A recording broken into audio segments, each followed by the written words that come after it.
Jeudi 27 juin, il est 20h. Bonsoir et bienvenue aux informations. Fin hier de la série de consultations du président de la République par intérim avec les partis politiques du pays. Dioncounda Traoré a échangé avec les uns et les autres sur le contenu de l'accord préliminaire et les préparatifs de l'élection présidentielle de juillet prochain. Les interlocuteurs du président Traoré ont réitéré leur soutien au chef de l'État pour relever les immenses défis de l'heure. Le point, c'est avec Ibrahima Traoré.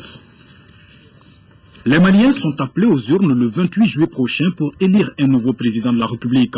Le chef de l'État par intérim multiplie les consultations avec la classe politique pour relever ce défi. Avec ses interlocuteurs du jour, Dioncounda Traoré a tenu à faire le point des préparatifs de la présidentielle. Ensemble, les deux partis entendent redoubler d'efforts pour tenir partout au Mali des élections crédibles et transparentes. Il faut les élections pour qu'on ait des autorités légitimes, des autorités qui émanent de la volonté populaire, afin de continuer les énormes défis auxquels le pays est aujourd'hui confronté pour que nous puissions trouver des solutions par rapport à ça. Nous avons dit au président que si toutes les conditions étaient réunies, qu'il fallait qu'on y aille aux élections pour qu'on en finisse et que nous puissions tourner la page de la transition. Ceci étant, nous sommes conscients qu'il y a des obstacles majeurs encore et que nous devons évaluer en temps opportun ces obstacles-là. Nous faisons confiance aux autorités. Nous les soutenons parce qu'il faudrait vraiment qu'on sorte de cette situation de transition. Aujourd'hui, on a besoin des dirigeants légitimes, reconnus par la communauté internationale. Mais nous leur demandons de mettre tout en œuvre pour qu'à la sortie de ces élections, qu'il y ait moins de contestation, pour ne pas dire qu'il n'y ait pas de contestation possible. Autre sujet évoqué au cours des échanges, le contenu de l'accord préliminaire signé récemment à Ouagadougou entre le gouvernement et l'ensemble des groupes armés dans le nord du pays. Le document est bien accueilli par les partis politiques reçus par le président Traoré. Cet accord permet de rétablir un certain nombre d'éléments qui avaient manqué à notre République. Il s'agit de l'intégrité territoriale. Il s'agit de la laïcité de l'État, mais il s'agit également du retour de l'armée et de l'administration dans la région de Kidal. Et je crois que, ne serait-ce que pour ces aspects, nous pensons que c'est un point de départ et c'est assez important. Nous nous félicitons d'abord que les dialogues soient renoués et qu'il y ait des avancées, que l'armée puisse rentrer à Kidal sans un coup de feu. C'est parce que ça va épargner des vies humaines, mais par rapport au reste du contenu de l'accord, nous avons dit que les partis vont se réunir, faire un séminaire pour décortiquer l'accord au pied de la lettre. C'est un accord aussi inclusif parce qu'il a été signé par des représentants de l'ensemble des communautés du Nord et qu'il est assez indicatif de tous les efforts que nous devrons fournir ultérieurement pour avoir un pays apaisé et réconcilié, qui se battent pour son unité, mais qui prennent en charge aussi sa diversité. Et donc, à ce titre-là, il y a des aspects techniques qui continueront de faire l'objet de discussions et qu'il faudrait suivre. En application de la résolution 2100 du Conseil de sécurité de l'ONU et de l'accord préliminaire, la classe politique exige l'accélération du processus du désarmement des rebelles pour favoriser la tenue de la campagne électorale, particulièrement dans la région de Kidal. Et d'une audience à une autre, cette fois avec des Maliens vivant en Angola et les ressortissants de Balé en Espagne. Ces Maliens de la diaspora sont venus apporter leur aide au pays suite à l'appel du chef de l'État en faveur de nos forces armées et de sécurité. Comme contribution à l'effort de guerre, les deux parties ont fait don respectivement de 50 millions de francs CFA et de plus de 2 millions de francs CFA. Alousseinou Touré, les détails. Les Maliens continuent de manifester leur solidarité en faveur de notre armée. Et les Maliens de l'extérieur ne comptent pas rester en marge. Le Conseil des Maliens d'Angola a remis 50 millions de francs CFA au président Dioncounda Traoré. C'est un devoir patriotique suite à l'appel que le chef de l'État avait lancé aux Maliens de l'intérieur et de l'extérieur pour contribuer à l'effort de la guerre, qu'on peut dire actuellement l'effort de la paix. La grande sensibilisation de notre président du Haut Conseil des Maliens, Habibou Silla, nous avons pu avoir une somme de 50 millions, bien que c'est une somme modeste mais symbolique. Ils sont également maliens, ressortissants de Balé, une commune du cercle de Nara. Mais ils vivent en Espagne. Avec la somme de 2 33 600 francs, ils ont souhaité manifester leur patriotisme. Nous sommes venus donner une contribution pour l'effort de guerre. Nous sommes une association qui est basée en Espagne, qui s'appelle l'association Mali Wagon. Après une pause, voici relancé à nouveau l'élan de solidarité de nos compatriotes en faveur de notre armée nationale. Le ministre d'État chargé de la coopération internationale des Émirats arabes unis à la tête d'une importante délégation est en visite au Mali. Dr Sultan Ahmed Al-Jaber est venu échanger avec les autorités maliennes sur les dernières évolutions de la situation de notre pays. Il a été successivement reçu par le Premier ministre chef du gouvernement et le président de la République par intérim. Compte rendu d'audience, c'est avec Aoui Touré. Le sultan Ahmed Al-Joubar a tenu à aller échanger avec le chef du gouvernement sur les perspectives de coopération des Émirats arabes unis avec notre pays. Les premiers mots de Django Sissoko, c'était de dire sa joie de les accueillir, surtout en cette période difficile de notre pays. Le Mali a plus que besoin de l'appui, de l'accompagnement de ses pays amis. De chaud le Premier ministre, la délégation a été reçue par le président de la République par intérim. Les mêmes propos lui ont été tenus. Ahmed Al-Joubar a rassuré du soutien et de l'accompagnement de son pays à l'endroit du Mali. Le peuple malien est un peuple vraiment que nous considérons beaucoup aux Émirats arabes unis. Et comme vous le savez, il y a eu plusieurs échanges entre nous et dans différents domaines et avec plusieurs ministres. Mais ces échanges ont porté essentiellement sur des questions politiques sécuritaires, mais la priorité a été mise sur l'action humanitaire. Et cette priorité dénote du fait que j'ai avec moi dans ma délégation 3 présidents fondateurs de différentes fondations dans le cadre humanitaire. La priorité de cette visite est axée essentiellement sur le secours que nous devons porter pour nos frères et le peuple malien. Nous souhaitons que le peuple vraiment sorte de cette crise dans laquelle il est. Et la question que tout le monde se pose, à savoir à quand la reprise des délivrances de visas pour les Maliens désirant se rendre aux Émirats arabes unis, le sultan ministre d'État a sa réponse. Je ne suis pas d'avis avec tous ceux qui se posent cette question parce que la réalité est que les Émirats arabes unis vraiment accueillent toujours les Maliens comme cela se doit. Et nous le savons universellement, cela est connu de tous et cela aussi dépend de la souveraineté de chaque pays. Et nous délivrons les visas en fonction d'une procédure qui doit être respectée. Si cette procédure est respectée, pourquoi ne pas aller aux Émirats arabes unis? La délégation émiratique quitte Bamako ce soir avec la promesse de tenir haut les liens de coopération entre Abu Dhabi et Bamako.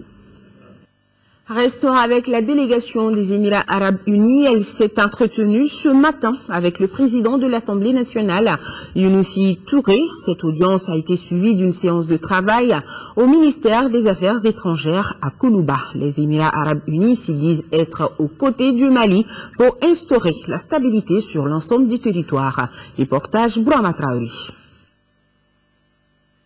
D'abord, le ministre émirati chargé de la coopération internationale s'entretient avec son homologue malien Thiema Hubert Koulibaly. Un tête-à-tête pour faire le tour d'horizon de la situation sécuritaire, politique, humanitaire et économique du Mali. Ensuite, les 2 diplomates ont eu une séance de travail entourée de leurs collaborateurs. Maliens et émiratis font le point de leur coopération. Cette coopération vient de 37 ans est jugée fructueuse. Il est clair que le premier acte de coopération entre le Fonds d'Abu Dhabi et le Mali date de 1976. Et depuis cette date, nous n'avons pas eu à regretter cette relation que nous avons voulu tisser avec vous. Et merci pour le soutien que votre gouvernement nous a apporté en ces moments extrêmement difficiles pour le Mali. Votre soutien ne nous a pas fait défaut sur la scène internationale. Quant au ministre émirati chargé de la coopération internationale, il se félicite de la sortie progressive du Mali de la crise. Les Émirats arabes unis, dit-il, vont davantage soutenir notre pays à faire face aux défis du moment. Il s'agit notamment de l'organisation de l'élection présidentielle du 28 juillet prochain et la reconstruction des zones touchées par le conflit. Nous vous promettons, le gouvernement et son peuple, que nous allons prendre vraiment des décisions afin de pouvoir vraiment venir en aide à ce pays frère, afin de pouvoir fournir tout ce qui est nécessaire vraiment pour que ce pays retrouve sa stabilité. Nous donnons beaucoup d'importance et une grande priorité à la question sécuritaire. auparavant, le ministre Jaber s'était rendu à l'Assemblée nationale. Avec le président de l'institution Younossi Touré, il a été question des derniers développements de la situation politique et sécuritaire du Mali. À sa sortie d'audience, le diplomate émirati n'a pas souhaité s'exprimer. Et a signalé que le ministre des Affaires étrangères et de la coopération internationale, Tchemaïber Koulibaly, quitte Bamako ce jeudi 27 juin 2013 pour Alger. Il va prendre part aux travaux des réunions des ministres des Affaires étrangères des pays du Champ et du Conseil de paix et de sécurité de l'Union africaine, prévues respectivement les 28 et 29 juin à Alger. Le Mali, terre d'accueil, terre du Djatigia, le ministre de la coopération internationale, Tchemaïber Koulibaly, n'a pas dérogé à cette règle. Un déjeuner a été offert à la délégation des Émirats arabes unis, situé au restaurant du Parc national. Occasion pour le ministre d'offrir un chihuahua à la délégation tout en rappelant les relations d'amitié et de coopération séculaire existant entre nos deux pays, nous signale Aoué Touré. Voilà. Un déjeuner offert par le ministre à la délégation des Émirats arabes unis. Voilà. C'est au restaurant du Parc national. Avec bien sûr de la musique malienne.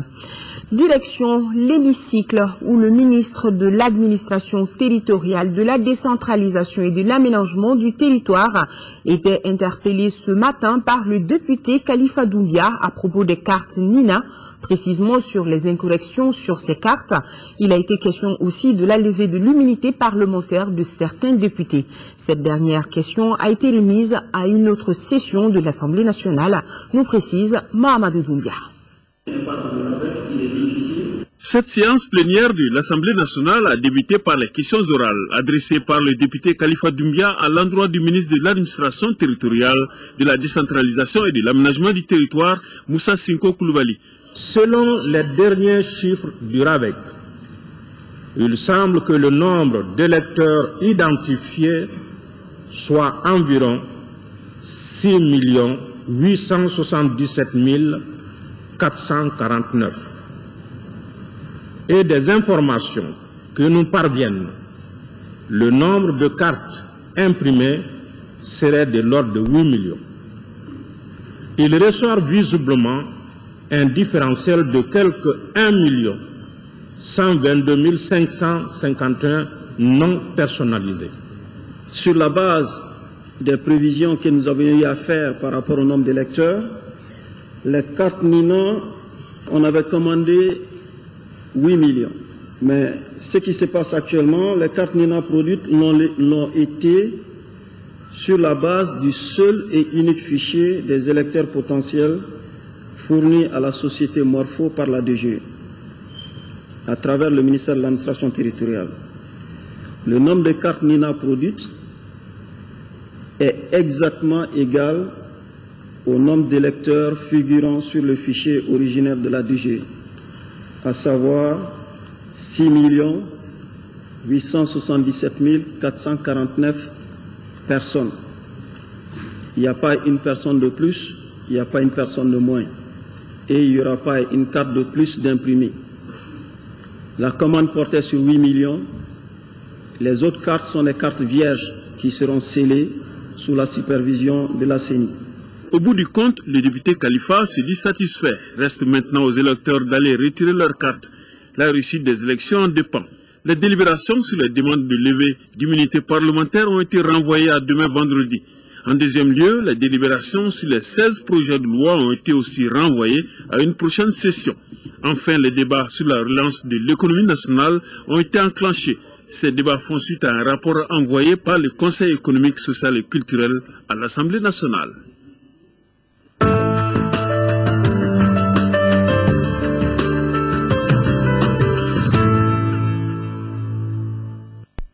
Et nous commençons cette page élection par ce communiqué de la Cour constitutionnelle relatif au premier tour de l'élection du président de la République, scrutin du 28 juillet 2013. Le président de la Cour constitutionnelle du Mali rappelle aux candidats à l'élection du président de la République que conformément à l'article 146 de la loi numéro 06-044 modifiée portant loi électorale, les dossiers de candidature sont reçus au niveau de la Cour constitutionnelle au plus tard le jour précédent à date du scrutin, c'est-à-dire le vendredi 28 juin 2013 à 0h.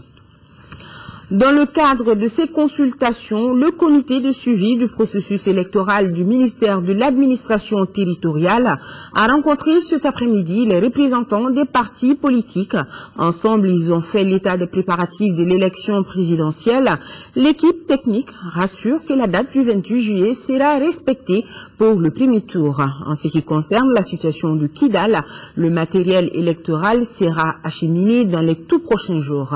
Mohamed Diarra nous en dit plus. Le département de l'administration territoriale, de la décentralisation et de l'aménagement du territoire opte pour un jeu franc avec la classe politique en vue d'une bonne organisation de l'élection présidentielle. Voilà pourquoi, d'entrée de jeu, le secrétaire général du ministère concerné a tenu à lever toute équivoque pour ce qui est de l'élection présidentielle du 28 juillet. Point de doute, le premier tour de l'élection présidentielle aura bel et bien lieu à la date indiquée. Nous venons de finir la période d'établissement des listes électorales, qui ouvre une nouvelle phase au niveau de la DG pour la finalisation du fichier électoral. Vous avez vu également que le 28, c'est-à-dire demain, démarre la phase de remise des cartes NINA, qui va se poursuivre jusqu'à la veille du scrutin. Donc vous avez autant de signaux qui montrent qu'effectivement le dispositif préparatif poursuit son bonhomme de chemin au pays. Au nombre des arguments qui sous-tendent les propos du secrétaire général, la disponibilité du matériel électoral et l'identification des lieux de vote. Pour ce qui concerne les spécimens des candidats, ils seront confectionnés après la validation des candidatures.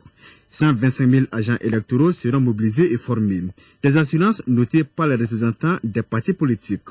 Toutefois, les participants expriment des inquiétudes. Nous avions des inquiétudes par rapport à la situation de Kidal, par rapport à l'aspect technique, et fort heureusement par rapport à Kidal, il y a cet accord qui est venu dissiper un tout petit peu nos inquiétudes. Aujourd'hui, sur le plan matériel, tous les documents et matériels électoraux de Kidal sont en train d'être, ou le sont d'ailleurs quasiment positionnés au niveau des GAO. Donc à tout moment, on peut rapidement les déployer sur le terrain. La participation des réfugiés a été aussi évoquée. Il y a une mission qui vient juste d'arriver de ces trois pays-là. Là aussi, les choses évoluent positivement. À partir de demain, je pense que nous aurons la situation exhaustive en ce qui concerne les électeurs au niveau de ces camps. D'après tout ce qu'on vient d'entendre, je crois qu'il y a de quoi être rassuré. Maintenant, il faut que le taux de participation soit élevé. Après 2 heures d'échange, les deux partis ont mis l'accent sur la nécessité de la tenue des élections pour une sortie de crise. La Commission électorale nationale indépendante tient elle aussi à rencontrer la classe politique et les organisations de la société civile au début et à la fin de chaque étape du processus électoral. C'est dans le respect de cette tradition que s'est tenue une rencontre ce matin, rencontre suivie par Rachel Tessougué. La Commission électorale nationale indépendante CENI fait le point du processus électoral en cours à la classe politique et aux organisations de la société civile. La CENI a fait l'état des lieux de ces démembrements qui ont été mis à niveau. Aujourd'hui donc, nous pouvons dire qu'excepté le CEP de Ménaka et la région de Kidal et quelques communes dans la région de Tombouctou, les démembrements de la CENI sont fin prêts pour jouer pleinement leur partition. Nous envisageons le recrutement de près de 25 000 délégués, car on a estimé à 25 000 le nombre de bureaux de vote à créer pour le scrutin à venir. Un audit du fichier électoral consensuel a été fait par le ministère de l'administration territoriale, de la décentralisation et de l'aménagement du territoire avec l'appui technique et financier de l'Union européenne. À la suite de cet audit, la CENI a émis quelques observations. Il s'agit de ce que le rapport a appelé les omis du RAVEC, qui sont évalués à 1 167 000 personnes majeures. Il s'agit de ce que le rapport a appelé les nouveaux majeurs en 2013. Troisième type de catégorie, c'est les personnes ayant migré. Ces personnes se composent des déplacés, des réfugiés et autres déplacements. La Commission électorale nationale indépendante est actuellement en train de procéder à l'accréditation des observateurs nationaux et internationaux. Elle prévoit 1500 observateurs nationaux. L'Institut national démocratique NDI se penche sur la mobilisation des électeurs. C'est à la faveur d'un atelier sur le renforcement des capacités de partis politiques et candidats à l'élection présidentielle de juillet. Adama Koudjo, les détails. La participation massive des populations aux futurs échéances électorales au Mali préoccupe l'Institut national démocratique. C'est pourquoi le centre a initié cet atelier de 2 jours pour renforcer la capacité des partis politiques et candidats aux élections de 2013 dans notre pays. L'objectif recherché est la réussite dans la mobilisation des électeurs. Il est nécessaire, il est indispensable, il est même urgent dans la situation actuelle du Mali de mettre en place une stratégie de mobilisation des différents segments de la population malienne. C'est le taux de participation qui va fonder la légitimité des organes de demain. La rencontre de Bamako intervient simultanément avec d'autres organisées dans les régions de Sikasso et Mopti. L'heure n'est plus à l'indifférence, ni aux hésitations. Le Mali a besoin du vote de chacun de ses fils et de chacune de ses filles en âge de voter. Dans le contexte du Mali, la mobilisation en période de campagne électorale prend une importance capitale. Une importance capitale pour les acteurs politiques qui doivent convaincre de leur capacité à formuler des réponses politiques aux inquiétudes de l'ère et pour l'avenir du pays. Les participants à la rencontre auront droit à des communications relatives aux techniques et aux modalités de sensibilisation et à la diffusion des messages. Des exercices pratiques leur permettront d'élaborer des messages de mobilisation. Lancement aujourd'hui d'un projet de couverture médiatique des élections. Ces activités s'étendent sur 8 mois. 100 000 personnes seront sensibilisées, 1000 observateurs déployés et 50 journalistes formés. Des activités seront également menées pour un relèvement du taux de participation. Compte rendu Moïse Traoré. Le projet d'éducation citoyenne et de monitoring des élections au Mali 2013 ambitionne le relèvement du taux de participation à la présidentielle. L'instauration du débat public pourrait toucher 100 000 personnes, 1000 observateurs seront déployés et 50 journalistes seront formés pour une gestion éthique des informations. Les autres partenaires qui seront là vont informer l'ensemble des Maliens en temps réel sur le déroulement des élections. Cette innovation technologique nous permettra, nous, Commission électorale nationale indépendante, en tant que superviseur des élections, aussi d'avoir des informations en plus de nos propres réseaux. La finalité de cet ensemble d'initiatives est de renforcer la citoyenneté active des Maliens et de les outiller pour affronter une étape importante dans la reconstruction de la démocratie dans ce pays. La réponse apportée par One World comprend un quartier général de veille sur la couverture médiatique. Déjà, le défi de la participation est un grand défi, surtout si on s'imagine qu'on a maintenant un nouveau système avec des cartes NINA, que les femmes n'ont pas l'habitude d'aller les chercher. Donc il va falloir vraiment travailler sur ce côté. 450 millions, c'est le coût d'exécution du projet qui va s'étendre sur 8 mois. Nous espérons réaliser des changements majeurs et progressifs en vue de relever le taux de participation qui n'a jamais dépassé les 30%. La cérémonie de lancement a été agrémentée par un sketch de sensibilisation du Centrafricain au Bota. L'ambassadeur de la République du Mali au Sénégal informe la communauté malienne et résidant dans la juridiction de l'ambassade du Mali à Dakar du démarrage de remise des cartes Nina à partir du 28 juin 2013 dans les sites qui avaient abrité l'enrôlement du RAVEC, à savoir la salle de banquet de la chancellerie, la rue Grand-Lanche, Madou Sidibé, secrétaire général du Conseil des Maliens du Sénégal, et le quartier Guédiawaye à la boulangerie Oumar Garba Touré. Un autre communiqué ultérieur indiquera les autres sites retenus pour la remise des cartes Nina. À cet effet, l'ambassadeur invite les électeurs potentiels de la juridiction à se présenter devant les équipes de distribution pour le retrait des cartes qui débutera le vendredi 28 juin 2013. Et justement, à propos des cartes Nina, la campagne de distribution des cartes Nina démarre donc demain vendredi sur tout l'ensemble du territoire national. Il est rappelé que la carte Nina sert cette année des cartes d'électeurs. Les détails donc de cette opération dans l'émission présidentielle 2013, Les vrais enjeux, qui reçoit Adi Traoré, conseiller technique au ministère de l'administration territoriale, de la décentralisation et de l'aménagement du territoire. À Ségou, la commission d'organisation des élections continue ses préparatifs de l'élection présidentielle de 2013. Elle vient de tenir une réunion afin de faire le point de l'établissement des listes électorales et de prendre des dispositions pour le bon déroulement de la remise des cartes Nina. Correspondance de Brahima Koni. Le démarrage de la remise des cartes Nina est prévu pour vendredi 28 juin 2013. En prélude à cet événement, la commission régionale d'organisation des élections de Ségou fait le point de l'opération d'établissement des listes électorales.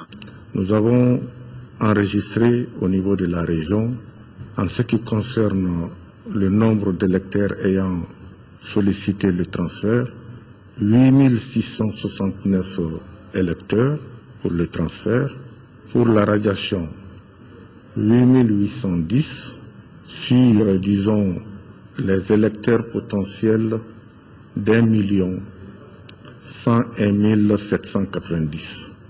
Donc, c'est un résultat satisfaisant.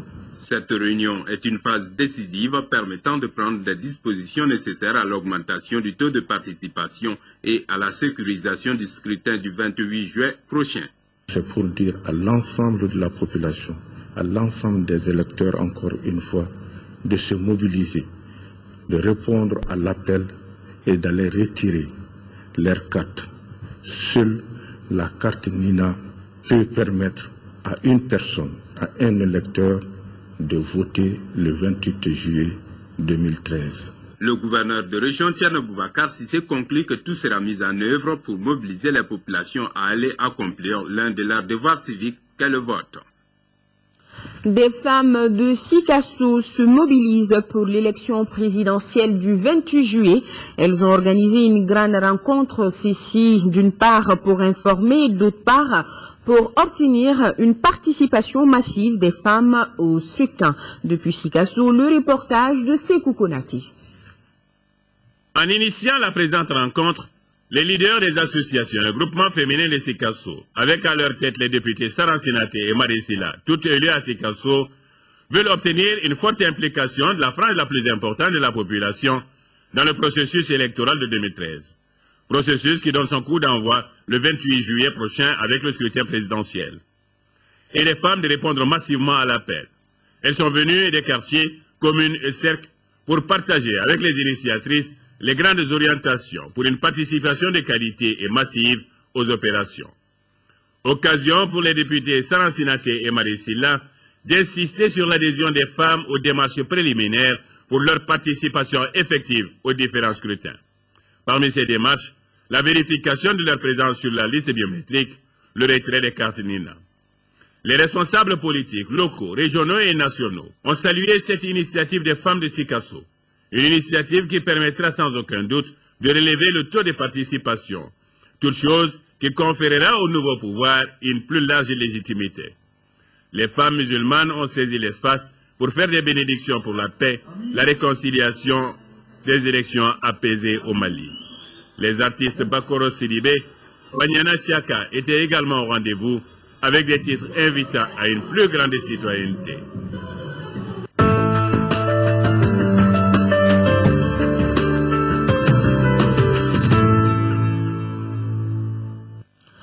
L'entrée de l'armée malienne à Kidal, les choses s'accélèrent de plus en plus. Le chargé des opérations au ministère de la Défense, le colonel Abdourahmane Babi, vient d'effectuer une seconde mission avec les partenaires en vue d'accélérer donc le retour des militaires maliens dans la 8e région administrative du Mali, Kidal.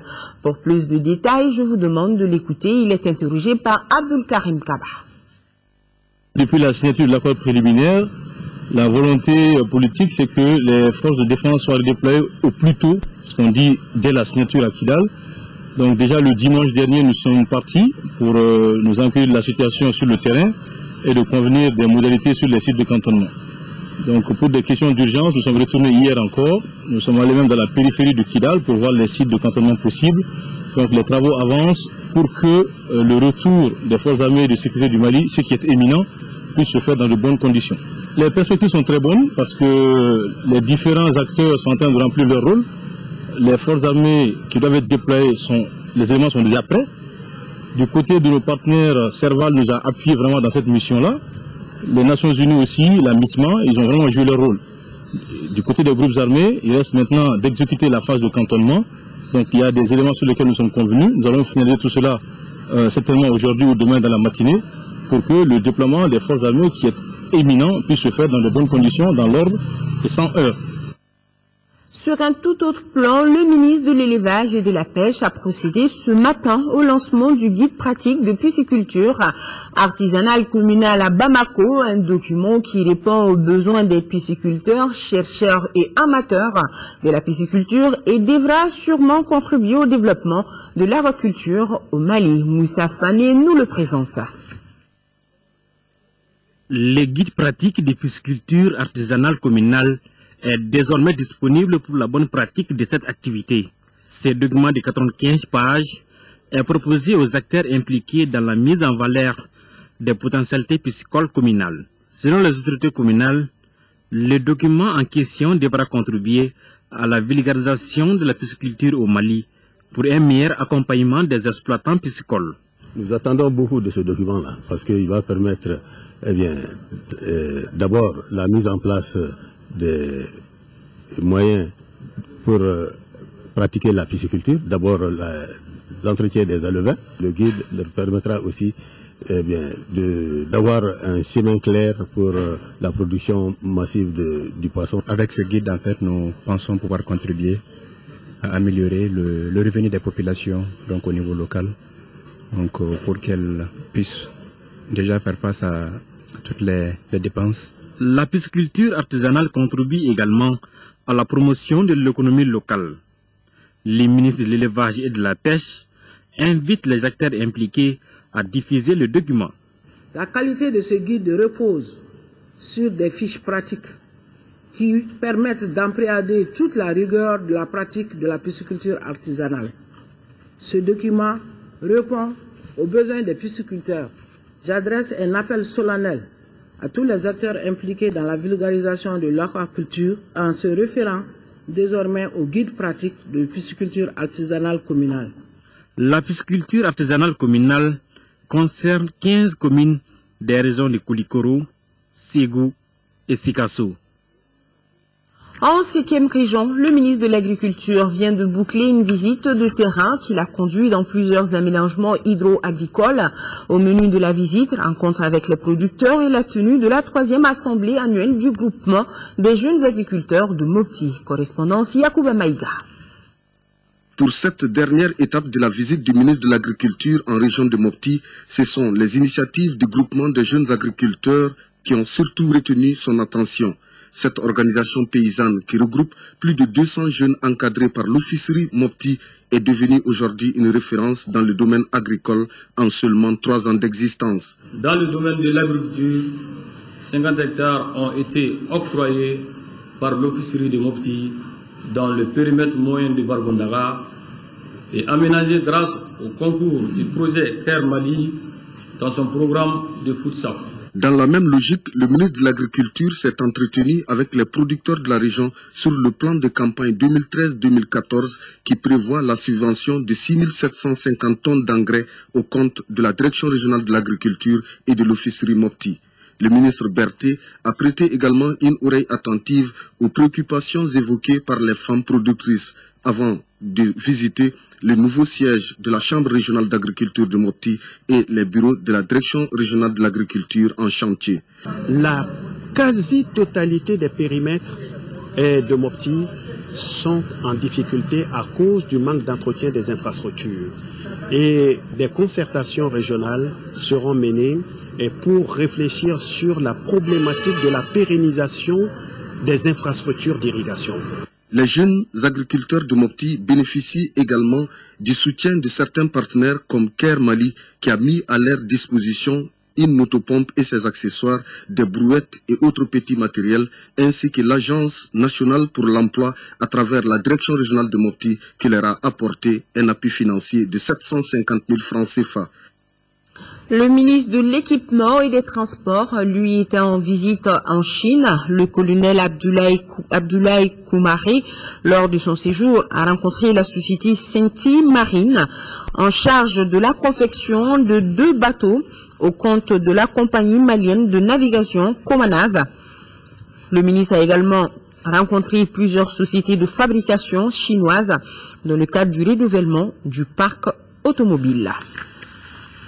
Ici au Mali, une rencontre sur le contrat de transparence entre la famille judiciaire et les citoyens a débuté ses travaux aujourd'hui. Il s'agit de faciliter la prise en charge des préoccupations citoyennes dans l'administration de la justice et appuyer la justice dans sa refondation. Doha Tidjane Ba, le directeur de l'Institut africain de l'entreprise, nous donne plus d'informations au micro de Mamadou Barayougou. Le but, c'est de mettre en place un contrat de transparence parce que la justice est engagée dans un processus de renouveau depuis des années et elle veut vraiment impliquer davantage la société, le citoyen, pour que l'aider à encore plus de transparence, pour que les résultats soient là. Et ce contrat-là va être signé par les uns et les autres s'il est fait et s'ils sont d'accord, et pour aider la justice tous les jours à s'améliorer en se rencontrant de temps en temps dans le cadre de ce contrat-là. Il est libre. Il sera, dans toutes les clauses qui seront dedans, c'est le droit à la justice, c'est le droit de saisir la justice, le droit d'avoir réparation et aussi le droit de suivre les engagements que la justice prend. C'est vraiment un contrat de confiance parce que la justice veut vraiment se mettre dehors en disant « nous sommes en train de changer, aidez-nous à changer ». On est en train de le faire, ensemble on le fera encore plus vite et mieux. Ouverture ce matin à la mairie du district de Bamako des travaux du 2e conseil du district de Bamako. L'ordre du jour portait notamment sur la situation actuelle de la gestion des déchets dans le district de Bamako, l'état d'exécution des contrats de balayage des rues et le curage des caniveaux. Abdraman Maïga, reportage. Ce 2e conseil revêt une importance particulière pour la mairie du district de Bamako. Il permet une meilleure orientation des activités futures de cette entité dans le cadre de l'amélioration des conditions de vie des populations. Ce conseil sera l'occasion pour les administrateurs, à travers des communications, d'être mieux édifiés sur la situation actuelle de la gestion des déchets dans le district de Bamako et sur l'état d'exécution des contrats de balayage des rues et le curage des caniveaux.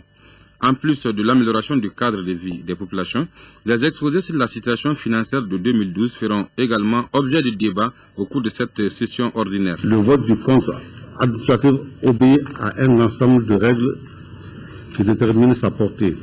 Ainsi, avec les documents mis à votre disposition et le rapport de la Commission des finances, je vous invite à un examen minutieux du compte administratif primaire pour l'année 2012. De l'analyse de la situation financière générale de 2012, il ressort que malgré la crise politico-sécuritaire, la mairie du district de Bamako a pu mobiliser en termes de recettes plus de 6 917 millions de francs CFA et investir plus de 6 808 millions de francs CFA, soit un taux de réalisation global de 31,63%. Le solde à la clôture de l'exercice est déficitaire de 287 146 869 francs CFA. Ce faible taux d'exécution du budget s'exprime par les événements qui sont survenus en début d'année 2012 et qui ont pesé du tout leur poids sur les postes de recette. Ce conseil sera également mis à profit par les administrateurs pour suivre des communications sur la situation actuelle de la mairie du district de Bamako et les comptes rendus des missions effectuées par la mairie. Un ensemble d'actions qui leur permettront de formuler des recommandations et des résolutions pour une meilleure prise en charge des aspirations du public bamakois. Et avant d'ouvrir la page sport de cette édition, ces programmes à suivre sur l'ERTM après ce journal.